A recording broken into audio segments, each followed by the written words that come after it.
Hello, নমস্কার সবাইকে। আশা করছি আপনারা সবাই খুব ভালো আছেন, সুস্থ আছেন। আজকের আমার নতুন ব্লগে আপনাদের সবাইকে স্বাগত জানাই।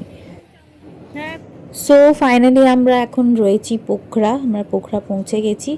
আর পোখরায় এক জায়গায় গাড়ি রেখে, এখানে যে কোনো জায়গায় গাড়ি রাখাটা, পার্ক করাটা অ্যালাউ নেই। তা গাড়ি একটু দূরে পার্ক করে আমরা একটু যাচ্ছি মার্কেটের দিকে।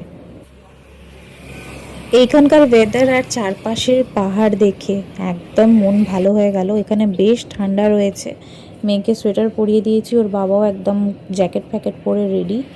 আমাদের অনেকক্ষণ ধরেই হাঁটছি, বা গাড়িটা বেশ দূরে দাঁড় করিয়ে রেখেছিল, তাই বেশ হাঁটতে হলো। আর আমরা এখন পৌঁছে গেছি পোখরা মার্কেটে।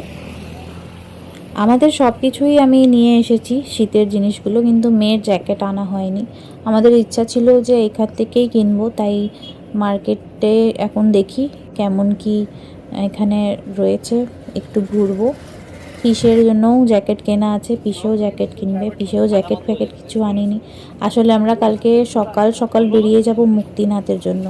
আর এখানে এসে দেখছি বেশ ঠান্ডা, তার মানে মুক্তিনাথে আরও বেশি ঠান্ডা, ওটা তো আরও বেশি উঁচু। আর এখানেও শুনছিও তাই, যে ওখানে প্রায় 3-4 ডিগ্রি টেম্পারেচার থাকবে। আমার যা আছে ওইটাতে আমার ভালো মতোই হয়ে যাবে, ওর বাবারও হয়ে যাবে। কিন্তু মেয়ের জ্যাকেটটা আমি আনিনি, ইচ্ছে করেই আনিনি। আমার ইচ্ছা ছিল যে এখান থেকেই মেয়ের জন্য একটা কিছু কিনবো, তাই মার্কেট ঘুরছি। চলুন দেখি কি পছন্দ হয়।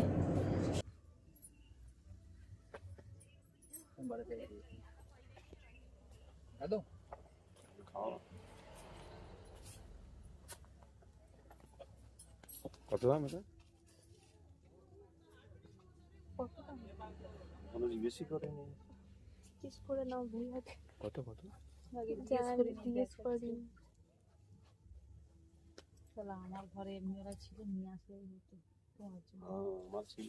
আমার বিয়ে আছে, ওই ওখানে গেছিলাম না, কুল্লুমনালি। আমার এই জ্যাকেটটা আনতাম, আমারটা বেশি নিত। তাই জন্যই ঠান্ডা পড়ে গেছে। আরামসে হবে। একদম আরামসে হয়েছে, কি সুন্দর ফিটিং, এটা ভালো भी লাগছে। একদম সাইজ হয়েছে।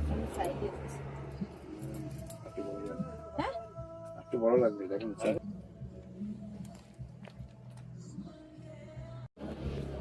এটা তো অনেক বড় রে, অনেক বড় যাচ্ছে। পর দেখি পরে। অনেক বড় হাত। পরে দেখি না।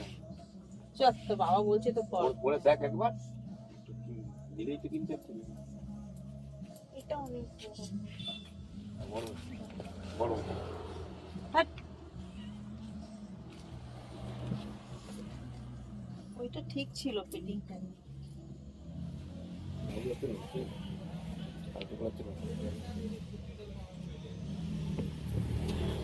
এটা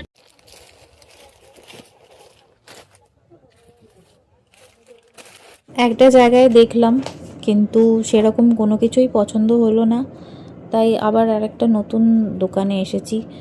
জিনিসপত্রর ভীষণ দাম এখানে, মানে আকাশ ছোঁয়া দাম। তাই এখানে একটা জায়গায় এসেছি। এখানে জ্যাকেটগুলো আর বাইরে যেগুলো দেখা যাচ্ছে, বাইরের থেকে জ্যাকেটগুলো বেশ সুন্দর লাগলো, আর দামটাও আমাদের পুষিয়ে গেল বলে এই জ্যাকেটটা নিয়ে নিলাম। আর জ্যাকেটটা একদম অন্যরকম, দেখেই মনে হচ্ছে ভীষণ গরম হবে। আর ওনাকে জিজ্ঞেস করলাম, দোকানে যিনি ছিলেন তার জিজ্ঞেস করলাম যে কালকে আমরা মুক্তিনাথের জন্য বেরোচ্ছি, তো এইটা এনাফ তো? বললো একদম খুব ভালো জ্যাকেট, নিয়ে যান, খুব ভালো জ্যাকেট। আর তাই ওর বাবা বললো তাহলে এটাই নিয়ে নিই। আর বেশ আমাদের রাতও হয়ে গেছিলো, আমাদের এখনও ডিনার করা বাকি, তাই খুঁজতে খুঁজতে রাত হয়ে গেল। চলুন তাহলে এটাই নিয়ে নিই, দেখতে বেশ সুন্দর, আর জ্যাকেটটা অন্য রকম আর কি। आराम से होगा। টুপিও আছে ভালো। आपके लिए कुछ নাই নাই। हम लोग के लिए তোমার আছে তো? হ্যাঁ। তোমার আছে? আমি এইটা পরবো, তারপরে গোদাটা পরবো আবার। হ্যাঁ, তো তোমার তো আমার আছে একটা একটা। কান ঢাকার শুধু একটা স্টল নিতে হবে। কানের যে আনলে যে স্টল মতো, ওটা কি? ওটা তো চুড়িদারের ওড়না। এর সাথে দিয়ে দাদা। ठीक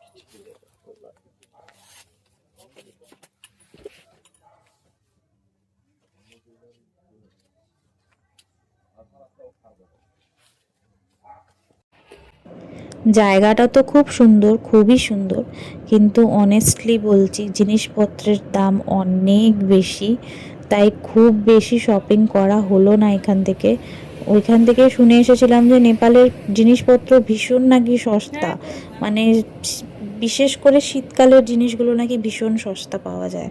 কিন্তু এখানে এসে একদমই এক্সপেকটেশন একদম চেঞ্জ হয়ে গেল, ভীষণ দাম, মানে আকাশ ছোঁয়া দাম, মানে বলে বোঝাতে পারবো না। আমাদের এইখানে যেই জিনিসগুলো হয়তো 150 টাকা দাম, এইখানে সেই জিনিসটাই 600-700 টাকা দাম, এতটাই এক্সপেন্সিভ, তাই বেশি কিছু কেনা হলো না। আর আমরা একটা জায়গায় দাঁড়ালাম, ওই যে বললাম আমাদের এখনো ডিনার হয়নি, আর আমাদের খুব জোর খিদেও পেয়ে গেছিলো, আর অনেকটাই হাঁটতে হলো, খিদেটা আরও বেড়ে গেছিলো, তাই এক জায়গায় আমরা আবার ডিনার করতে এলাম। আর এই যে আমাদের ডিনার করে পাশেই আমাদের হোটেল রুম, এই ডিনার করে আমরা বেরিয়ে পড়েছি হোটেল রুমের জন্য।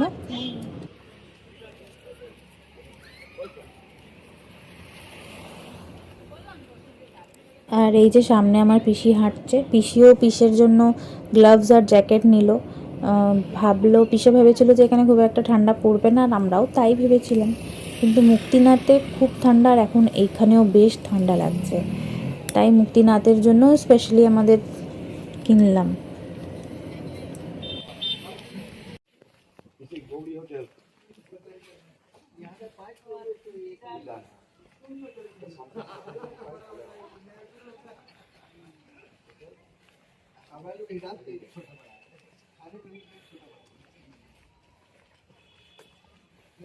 জি, আমি এই জ্যাকেটটা মেয়ের জন্য কিনেছিলাম, আমার শীত করছে, আমি পরে নিয়েছি।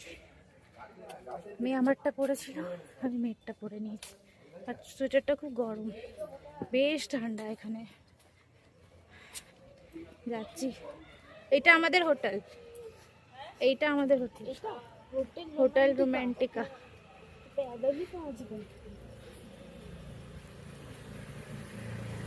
আমাদের হোটেলও পৌঁছে গেছি, রুমে গিয়ে আবার একটা ছোট করে ব্লগ করবো। তারপর কি হোটেল রুমে পৌঁছে গেছি, আর হোটেল রুমটা বেশ সুন্দর। এই যে আমার পিসি, হোটেল রুমটা দেখেন, এখানে যা দেখছি সবই এখন দুটো দুটো করে বেড দিচ্ছে। বড় বেডটাতে আমি শোবো, আর ছোট বেডটাতে ওর বাবা শোবে। এর আগের দিন যা হলো, মেয়েকে আর আলাদা শোয়াবো না, নইলে অর্ধেক রাতে আবার ডাকবে আর বলবে মা আমার ঘুম হচ্ছে না, তুমি আমার পাশে শো। এত তাড়াহুড়ো হয়ে গেছিল না ওইখানে, একদম বেরোনো আসা। ও ওয়াও মা, জাস্ট লুক অ্যাট দিস, সকালে দেখাবো।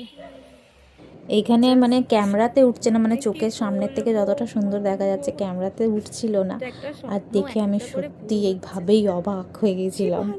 সকালে উঠে ব্লগটা এখান থেকেই শুরু করব, পাহাড় থেকে, সকালে অবশ্যই দেখাবো। এইটা পুরো ওইদিকে একটা পুরো পাহাড়, ওই যে আলো জ্বলছে। সত্যি বলছি, ব্যালকনিতে দাঁড়িয়ে মনে হচ্ছিল যেন কোনো মুভির সিনের মধ্যে আছি। সামনে বড় বড় পাহাড়, ঠান্ডা ঠান্ডা বাতাস, আর একদম শান্ত এনভায়রনমেন্ট। এই ফিলিংটা এক্সপ্লেন করা খুব ডিফিকাল্ট। ট্রাভেল করার সবচেয়ে ভালো জিনিস হয়তো এইটাই, নতুন জায়গা দেখা, নতুন ফিলিং এক্সপিরিয়েন্স করা, আর কিছু সুন্দর মুহূর্ত কালেক্ট করা।